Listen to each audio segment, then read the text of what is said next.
Hello दोस्तों, राधे राधे, जय श्री कृष्णा। दोस्तों, आज हम आप लोगों के लिए एक दुल्हन उतारते समय का गीत लेकर आए हैं जो बहुत ही दर्द भरा है। आप लोग वीडियो को लास्ट तक देखिए और जैसा भी होगा कमेंट बॉक्स में अपनी राय जरूर दीजिएगा। आज मैं केस दुल्हन अकेली चली, आज मैं केस दुल्हन अकेली चली, आज मैं कैसे दुल्हन।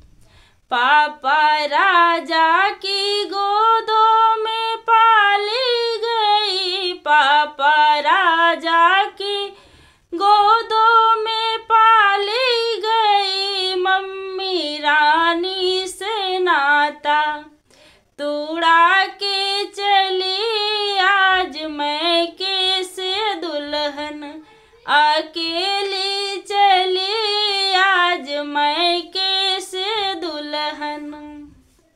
चाचा राजा की गोदों में पाली गई, चाचा राजा की गोदों में पाली गई, चाची रानी से नाता छोड़ा के चली, आज मैं कैसे दुल्हन अकेली चली, आज मैं कैसे दुल्हन।